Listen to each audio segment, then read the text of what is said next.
be my first time riding a ZX10, which is a little emotional for me because, you know, that was the leader bike that I wanted the most. I mean, obviously back then it wasn't this generation, it was like the older one. I wanted kind of like the white one and the Nardo gray. All right, first ride of the ZX10. Whoa, this is so high up. I was saying, guys, that oh, this feels good. This bike has 310 miles. It's pretty much brand new. I already like this. I'm a Kawasaki guy in heart. Kawasaki and Ducati, those are my favorite too.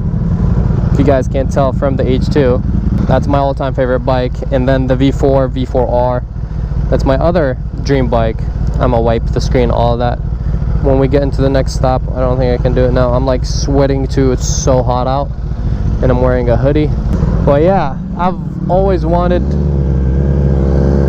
a ZX10.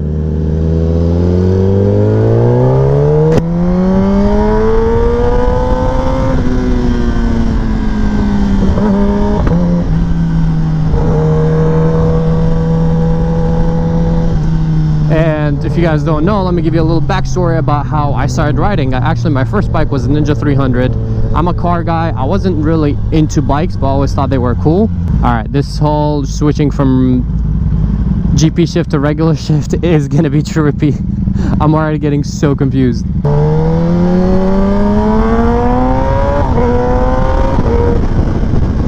This feels good. The pops. I mean, everyone knows ZX10s make a lot of power, and you really feel that. It's a big bike. I've never ridden the newer gens. I've ridden like the older gens, you know, like I think it was a 2017 or something like that. And I only rode it because I was planning on getting one.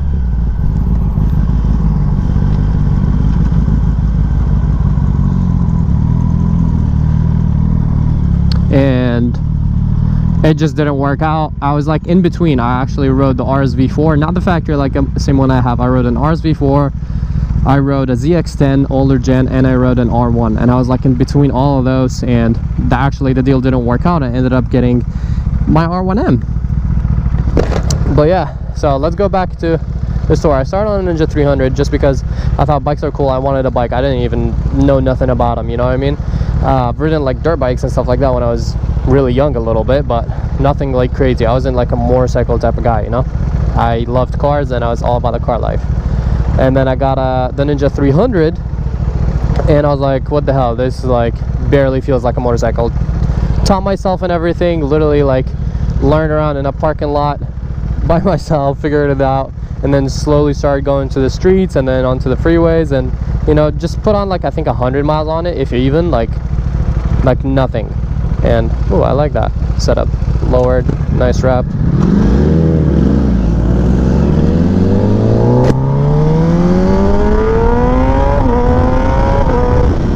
Oh, this bike is fast.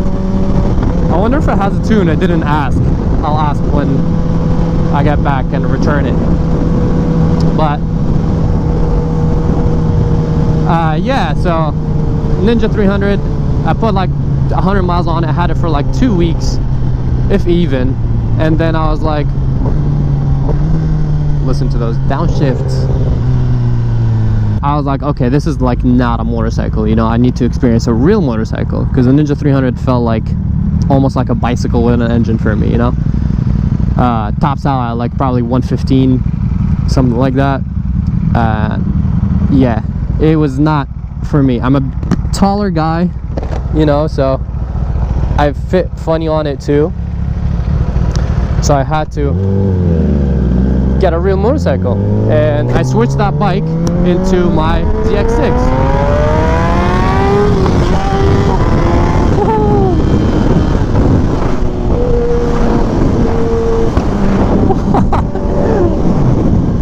This sounds good. The pops and crackles on this bike. Yeah, so I switched it to the Zx10r. that if you guys are OGs and you guys have seen that bike on the channel, it's actually, I think, my first video with a motorcycle on the channel, which is like teaching people how to ride. Like, if you know nothing about bikes, pretty much like where I was, I'm teaching you like this, all the steps one by one. And I got the Zx10r, and I kind of like, I was obsessed. I got the bike bug, or whatever you want to call it, and I was like, oh my god, like, I can't believe that I'm on a motorcycle that costs so much less than a car, and I can have this much fun on it. That V4 looks really good. Ducatis, man. So yeah, it's, I got addicted. I was obsessed. I started liking cars less and less, and just taking my bike everywhere, literally. And after that, I was like, oh, I need me a ZX10. Almost got one many times. If you guys haven't seen, it's like the older gen 2017 white ZX10. I wanted one of those really bad, just because it was white, and I wanted to do carbon and all that. Like, you know, I had a design idea in my head, and I've always wanted one. For whatever reason, the deal didn't work out. My dream bike was always the H2, obviously, as I've said before many times. Kind of like always shopped around for H2s just in case I would find one for like a decent deal, or one that is not, you know, abused or bad. And one day I found an H2, and I just decided to send it, and that video is actually on the channel. Buying my H2, believe it or not, is on the channel. Like, that was before I took YouTube seriously. I kind of just wanted to document that experience of me buying an H2, because I was pretty young. I was 22, which is like about 2 years ago, or 21, 22, I don't know, something like that. No, yeah, a little, like 2.5 years ago. So I was 22. Power on full, traction control off. I'm just like seeing all the screen and all that, because this has a pretty interesting screen.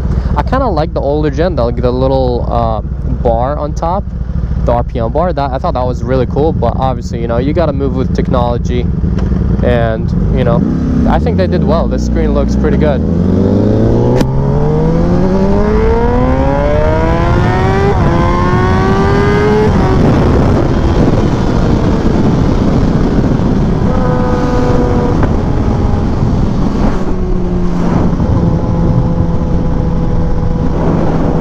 This bike is fast. That was like quarter throttle rolling into it, and the bike was like still coming up a little bit. Again, it's not my bike, so I gotta be respectful of it. I can't go ham on the bike.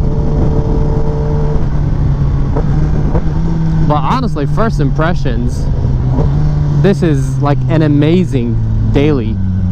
Like I always said, the BMW was an amazing daily, and I don't know, I really like this one too. Now I gotta say, the BMW does look a little bit better and more unique than Kawasaki, especially the new gens. The old gens with the asymmetrical face and all that, I wasn't a big fan of those. I like the newer ones. The new face is just too pretty. I keep losing my train of thought, because I'm like enjoying this bike and I want to ride it, but at the same time I want to tell you guys the backstory of, you know, Kawasaki and how I got into bikes and all of that. So yeah, I got the H2, videos on YouTube, and at that point I wanted to replace my Zx10r with a Zx10r as a daily, because I rode the Zx10r, that was supposed to be my daily, and I was like, in comparison to the H2, the Zx10r felt like a 250 or a 200, and that was back then before I had it tuned and everything. So I was like, that bike felt way too slow to jump back and forth in between. So I was like, I need a Zx10r as my daily. But I've always liked R1s. I always thought they look really aggressive and they sound amazing. So part of me was like, do I want to just like, you know, diversify and have like Kawasaki and R1, or do I want to be just straight up like Kawasaki guy? And then, you know, I was like, let's try something different. So I've ridden a lot of them. I still thought like the ZX9s have way more power than the R1s, like hands down. But the R1s are like different. They have a little more character. Because of that crossplane engine and, you know, the way they look, they're, you know, they're just a little different, which I liked. I ended up getting the R1M, and the rest is history. But that's pretty much what happened with these bikes. That's why, like, I didn't get a ZX10, never happened, but I've always wanted one. So and I saw the new gens. To be honest, when they first came out, I wasn't like a huge fan of them, just because I thought the old gen looked sleeker, you know. But then these started growing on me a little bit. I don't like that they tried to make it look similar to the H2. I thought the Z10 was unique on its own, but the newer ones made it kind of look like the H2. But then I saw it in person when one of my friends had it, and I mean, I saw the front face and I was like, damn, that thing like actually looks aggressive. So when I saw it in person, definitely changed my mind a little bit.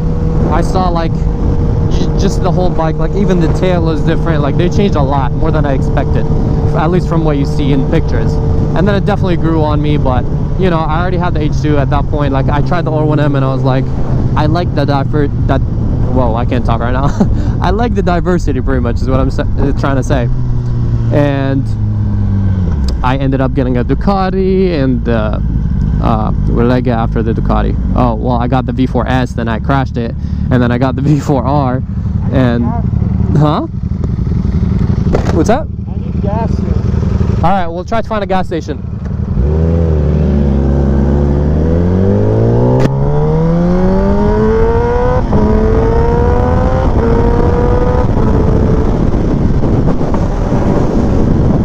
Lost my train of thought again. I think it's like a pretty good daily, which I was right, you know, and initially that's why I wanted it.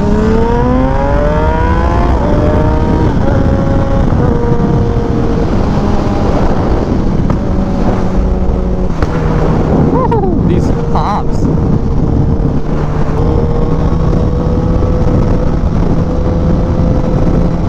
It's like, it definitely feels like heavier than some of the other bikes, liter bikes, but at the same time, like it still like feels pretty good. It's like very flickable. The throttle response is really good. You feel the power. Like this is a powerful liter bike. It's not like the R1 or like some of the other like Japanese brands where like it's not powerful enough. This one is powerful. Oh, getting distracted by all the views. I don't know. I really like, I would compare this to the BMW M1000 or S1000. I mean, the M1000 definitely feels a little more racy, a little more aggressive, but the S1000 feels kind of similar to this. It's still like, it's very smooth, but at the same time, like it has a lot of power. And the BMW is a little more flickable, but this one definitely feels more powerful than the BMW. So I don't know, it's a very good, like, what the yeah, there is somewhat like, I see the resemblance. I could definitely like have this as my daily at some point. But I know, don't get mad guys, I know you want me to get the Honda Fireblade Triple R SP, and I want that bike too. So if I do get another bike sometime in the future, it'll probably be that.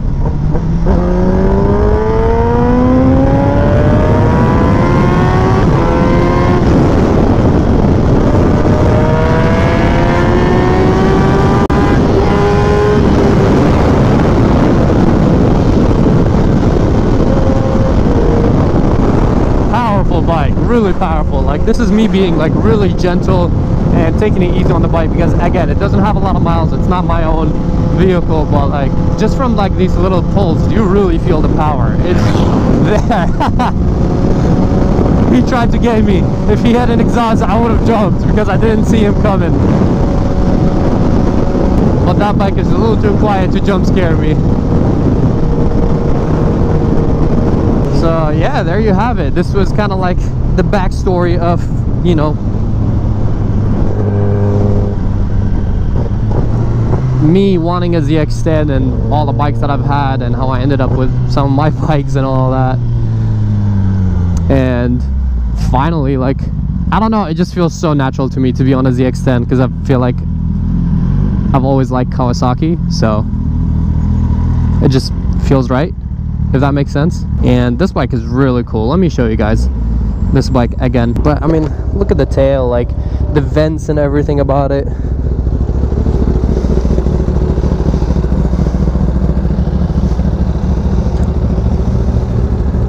That front face is so mean. When I saw it for the first time in person, I was like, okay, I get it. This looks so aggressive. Like, imagine like a mirror delete 2 on it. I mean, these mirrors don't look bad at all, but imagine it just a clean white face, because it has such a nice face. And look at this, like, I like these details, like the vents right here. If that was all like, this is why I spend a lot of money, because I see this and I'm like, look at all the things I can do to it. But it's definitely similar to the H2, where it's heavy. Like, moving the V4R is a piece of cake. This one definitely got some weight to it, similar to the H2, which is interesting because while riding it, like, yeah, it didn't feel as flickable, but it didn't feel like actually like heavy, you know what I mean? It felt very like sturdy. It's like sturdy, powerful, feels really good. And a lot of fast guys ride Zx10s on the track. I don't know, now it got me thinking in the future, maybe I should consider getting one of those. But yeah, I hope you guys enjoyed this video. I know I didn't like really talk too much about it, but like, you know, I've ridden so many different bikes, and like, you know, there's so many bikes are like similar but different in their own way. And this one, the best kind of resemblance I can give you guys, that it's very similar to the BMW, where it's like, you know, very smooth, could be a very good daily, but it has the power, and at the same time I feel like it's a very sturdy bike. The BMW is a little more less power, and it's more kind of like flickable than this one, a bit lighter. But this is like, you know, a powerful monster. It's like the H2's little brother. And even with the, you know, the newer gen, they gave it the H2 badge, which at first I was bothered by, but now, you know, it's a little brother, so it's okay. Yeah, I love Kawasaki. I don't know what about them, but I mean, probably because of the whole Ninja lineup. I hope you guys enjoyed this video, this little review of the Zx10r, and a little backstory about me and all my bikes. If you did enjoy, please drop a like and subscribe, and I will catch you guys in the next video. Peace out and ride safe.